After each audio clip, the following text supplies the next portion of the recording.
Tonight, chaos erupts at a cultural festival as political protesters push their way through a Toronto park.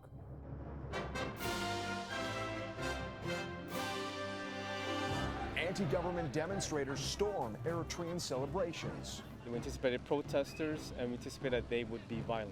The concern for those caught in the clashes. A lot of people got hit, people were bleeding. Moscow maps out its next move after Ukraine's major sea strikes. Russians don't seem to have any capability to stop them. Battle on the Black Sea as the ongoing fight drifts further from the front lines. Plus, another round of intense rainfall slams Nova Scotia. And then the water starts filling up in the car.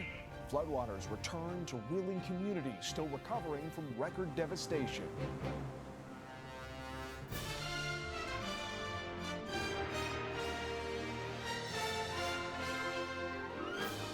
CTV National News with Sandy Rinaldo. Reporting tonight, John Ehrlichman. Good evening. What was supposed to be a peaceful festival celebrating Eritrean culture at a Toronto park quickly turned violent today. Organizers say up to 200 demonstrators protesting the African nation's government clashed with festival goers, tearing down tents, some set on fire. There were reports of a man with a knife. Police were called in to hold the line after one person was stabbed and 8 others injured and sent to hospital. The violence reminiscent of another Eritrea festival event in Sweden 2 days ago that left 52 people injured and wounded at least 20 police officers at a similar event in Germany mid-July. There are calls to cancel Sunday's event in Toronto. CTV's Siobhan Morris starts us off tonight. A parade of police officers marching into Earls Court Park to keep the peace. This was the scene of an Eritrean cultural festival. Demonstrators who stand against the Eritrean government showed up to shut it down. As soon as they came over here, over 200, they started to destroy everything, just like bomb. They started breaking down all the tents, started taking the poles and hitting people with them and things like that. Like, it was extremely violent. Obviously, in retaliation, people are going to fight back and try to protect themselves. Like, you can protest. Like, I'm down for that. I respect that, but for it to be physical, it's not necessary. Police say 9 people were hurt, one of them stabbed and facing life-threatening injuries. The anger sparked by a perceived connection to the Eritrean government. This event is sponsored and organized by extreme loyalists of the Eritrean dictator. They are collecting money from the Eritrean diaspora. And then this government, they have a long arm. What they do is all these young people you see, they flee the country through the border, Sudan and the Sahara Desert. And then they come here and then they make a fear so that these people don't say anything. The festival and the protests are expected to continue tomorrow. People hope that cooler heads will prevail. This is something where we're gathering as Eritreans. It has nothing to do with our political identity. We all share different views. There was a very similar protest to this in Sweden earlier this week. Demonstrators I spoke to here say this is a movement they expect to grow. Siobhan Morris, CTV News, Toronto. Canada is suspending development aid to Niger, where the country's new military rulers have reportedly asked Russian mercenary group Wagner for help. All other measures will be on the table, including the military option. West African nations held a meeting in Nigeria yesterday to prepare ahead of a Sunday deadline to free its democratically elected president, who was taken hostage last Wednesday. France, the former colonial power, said it will support efforts to overturn the coup. Investigators in Vancouver are looking into why an 18-year-old man was fatally shot by police in a children's park. Police say someone reported gunshots near the park's playground just after 2 a.m. They confronted a man with a gun who was shot by police and later died in hospital. A social media star who sparked a violent mob scene in New York yesterday has been hit with multiple charges. The city's mayor says parents of teens who brought fireworks are also to blame. You don't come to get free Game Boys and bring smoke bombs. Kai Cenat was released from jail after his video game console giveaway got out of hand. More than 65 people have been arrested. Cenat issued an apology through his representatives. Russia is vowing retaliation after another Ukrainian drone strike. It's the second sea attack in the past 24 hours. Here's CTV's Jean-Pierre Beauchemin on the newest battleground. The Black Sea is now a major battleground. Ukraine has zeroed in on the region and staged another attack against a ship. This time, a maritime drone packed with explosives slammed into a Russian tanker, punching a hole near the waterline. Kyiv did not publicly take responsibility, but reports based on Ukrainian sources say the tanker, identified as the SIG, a ship under Western sanctions, was carrying fuel for Russian forces. These drones, sea drones, are very hard to find because they literally just skim on the surface of the water and can be almost hidden by the waves. And the Russians don't seem to have any capability to stop them. The attack was near the Kerch Bridge, linking Russia to the annexed Crimean Peninsula. And it happened hours after another sea drone struck a Russian landing vessel. Russia said there would be retaliation for the Black Sea attacks. Ukrainian President Volodymyr Zelensky said a Russian-guided aerial bomb hit a blood transfusion center in eastern Kharkiv. Tensions have escalated in the Black Sea region since Russia withdrew from an agreement last month allowing for the safe passage of grain from Ukrainian ports. That allowed Ukraine to sell millions of tons of wheat, corn, barley on world markets. A major with the Ukrainian armed forces says his country won't give in to Russia's bid to control shipping on the Black Sea. For us, it's unacceptable, and we, of course, want to show Russians that, first of all, it's our sea too. Russia has launched dozens of missiles and drones hitting the port city of Odessa, but also Izmail, where many now fear they will again be at the center of Russia's revenge. Of course, we're so scared, she says. The attacks on ships fit into Ukraine's stepped-up strategy of taking the war to Russian territory.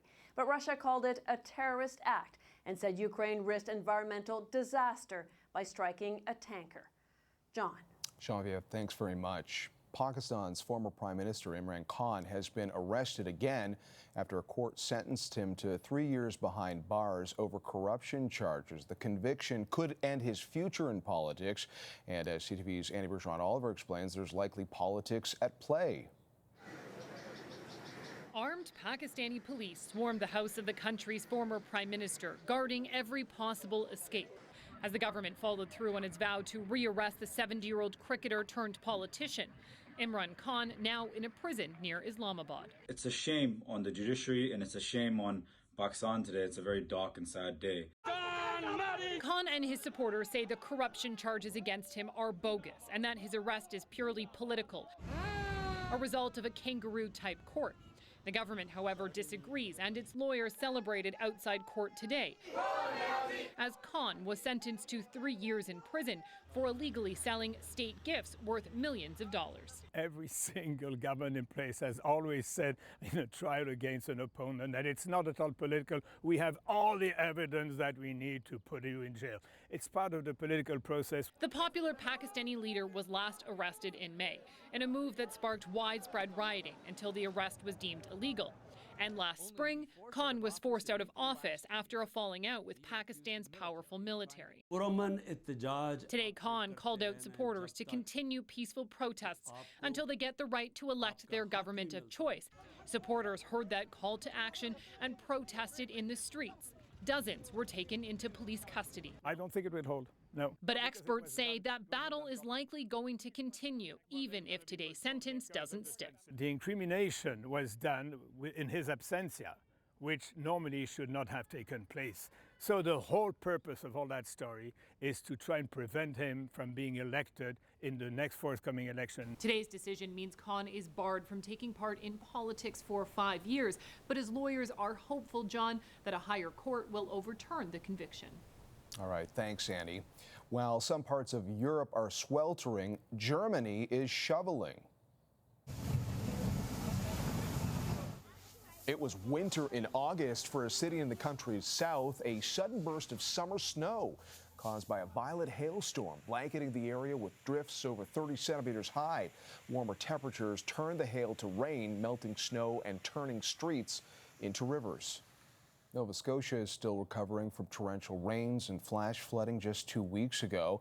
Now, another big storm has once again led to road closures and power outages. It all began overnight with an intense display of thunder and lightning. While not as severe as last month's record-breaking rainfall, as CTV's Hafsa Arif reports, the latest foul weather event left damage of its own. The deluge of rain overwhelmed the stormwater system in Halifax again, with floodwater spilling over neighborhoods and low-lying communities. As is often the case, some drivers failed to calculate the depth of the water until it was too late. At the end of the road, like where the water was finishing, my car stopped up, and then the water started filling up in the car. And the damage piles up, with towing companies expecting a busy day. A lot of vehicles tend to drive through the water, and the vehicles just are not designed to go in the water, and they stall out pretty quickly. And it wasn't just Halifax. Some coastal areas on the South Shore were hit, along with other communities.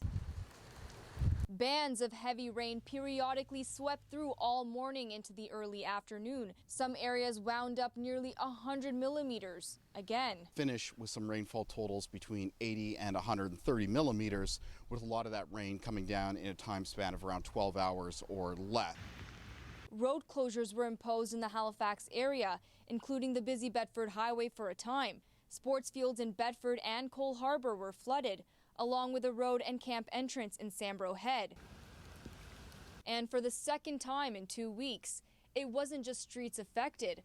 Floodwaters made their way into some basements, including Carol Bernardo's, who wound up booking into a hotel for the day. Just in case, the water's not too bad, it seems right now, but I'm not feeling overly safe with the amount that's accumulating right now. A difficult start to an anticipated weekend, and the last thing Nova Scotians wanted to see. Hafsa Arif, CTV News, Halifax.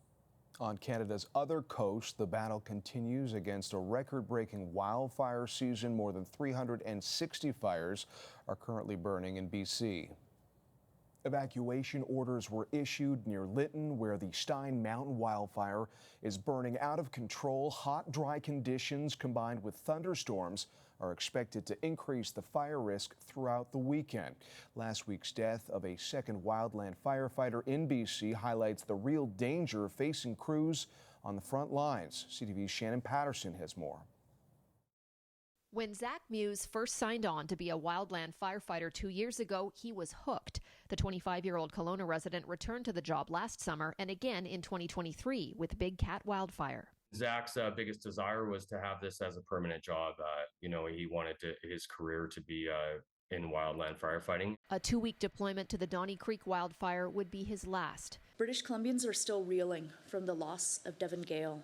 And to go through this again is heartbreaking. Just 19 years old, Gail died when she was hit by a falling tree 3 weeks ago. I have never felt the heaviness that we are feeling this season with the tragic loss of 2 individuals in BC on fires. The deaths highlight the real risks wildland firefighters face every time they head out.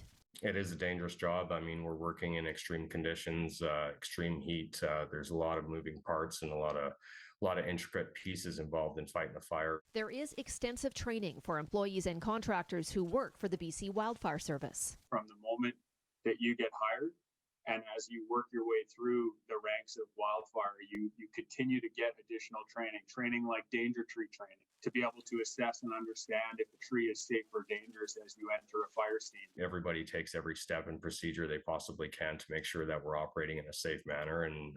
But there's a lot of unforeseen circumstances that you just can't control. Losing one colleague is gut-wrenching. Losing 2 young firefighters in just a few weeks, almost unimaginable. The loss of life is obviously tragic and something that we haven't experienced a great deal in BC over the past decade or 2. The Wildfire Service is offering mental health services to its staff and contractors. It is heavy. There is a lot of grief within the organization and beyond. But with fires still burning all over the province, the work must continue. Shannon Patterson, CTV News, Vancouver. Coming up after the break. I want the ministry to apologize. They haven't said anything to me. A grandmother's call to action after a BC boy's brutal death in foster care.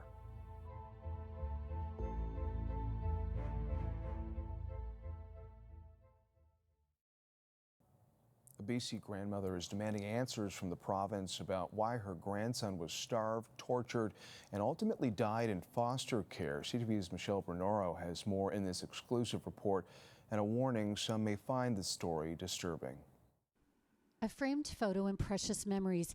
These are the things a grieving Vancouver Island grandmother holds close to her heart. He saw me, he'd always run towards me, you know, arms open and Granny, Granny. And then I'd bend down and then I would give him lots of hugs and kisses. Her grandson was just 11 when he died after being beaten in February 2021.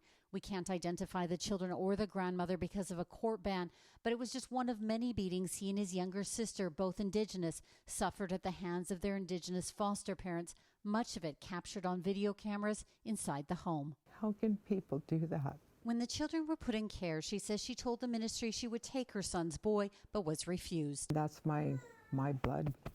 I don't know why I couldn't take them. She says once in foster care, she only had a single brief phone call with her grandson. Says, "Hi, Granny, I love you, Granny. I miss you." And I'm going, "I miss you too, baby." And then I could hear her saying, "It's time to hang up."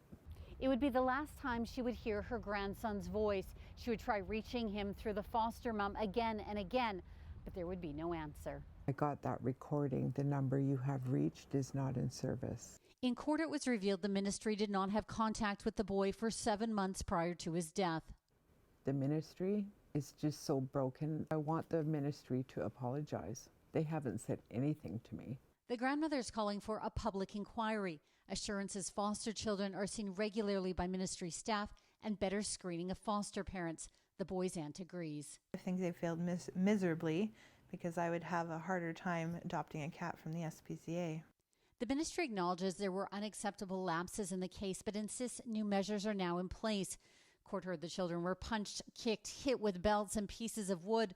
The former foster parents are now serving a 10-year sentence for manslaughter and aggravated assault. I was horrified that it was only 10 years long for monsters to do that to a child. His family is now fighting for better care for other foster kids in his memory. His spirit is out there, but now it's our turn to be his voice. Michelle Bernoro, CTV News, Vancouver. Still ahead. My dad's got a lot of titles, my uncle, now myself as well. Serving up some healthy competition at a long-standing tennis tournament.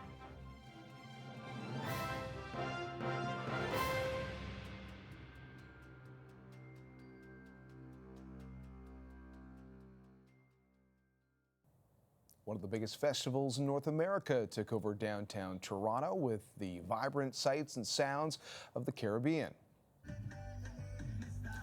Over 10,000 masqueraders hit the road in the 56th annual Toronto Caribbean Festival, which also included performances, music, and of course, food.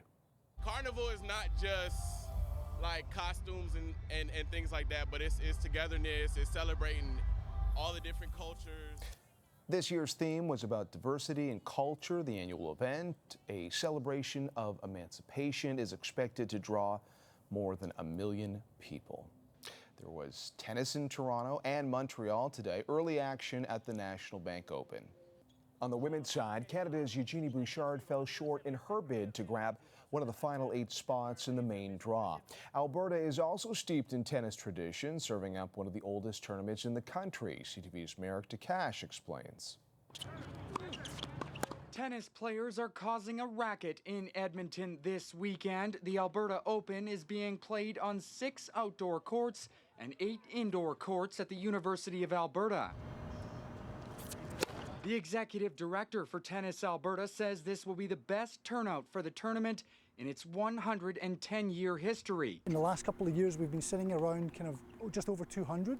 So for this year, we're about 20 plus players that have registered for the event. So we're seeing over the last 3-4 years, there's about a 4 or 5% jump in participants each year. These outdoor courts at the U of A opened just a few weeks ago. In the winter, a dome will cover this area. We need many more of these facilities, and that's why as an organization, Tennis Alberta with our stakeholders are really making the case to municipalities that we do need more indoor facilities to accommodate for the growth of the participation rates in our province. Over the next 7 years, Tennis Canada plans on adding 160 covered courts to improve accessibility to the game. Jeff Spears, a 24-time champion of the Open, says prominent Canadians performing well on the world stage as of late has given the sport a massive boost. The fact that Canadians are doing well on the international scene now is you're seeing more kids come into the sport. You know, Andreescu, Shapovalov, even Milos Raonic as well.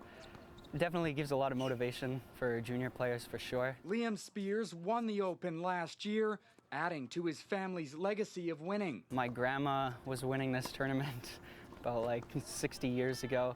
You know, my dad's got a lot of titles, my uncle, now myself as well. Spears will look to defend his title this year. Merrick DeCash, CTV News, Edmonton. After the break, the inspiring journey of Montreal's newest sports executive.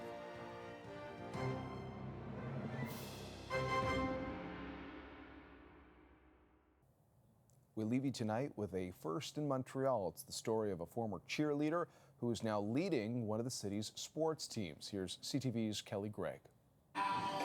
Meet Montreal's newest team president.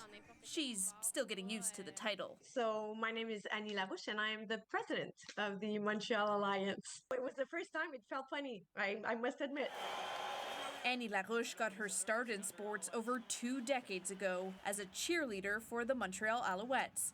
But at the same time, she was serving as a law clerk and worked her way up. When I was told to stop or to, step away from cheerleading because it would affect my credibility if I wanted to move up in the organization, I didn't listen to anyone. From the deck. Next season will be the Alliance's third in the Canadian Elite Basketball League, known as the CEBL. The average attendance is 2,900 people per game. And with some notable names coming out of Montreal and into the NBA, it's making basketball a bigger draw. This city is becoming a basketball destination, whether you watch the NBA or the CEBL. Not going to be playoff bound. The Alliance was plagued by injuries. 21 different players hit the court in just this 12-week season, and the team finished last in the Eastern Conference. From year 1 to year 2, they missed out the playoffs by 1 game.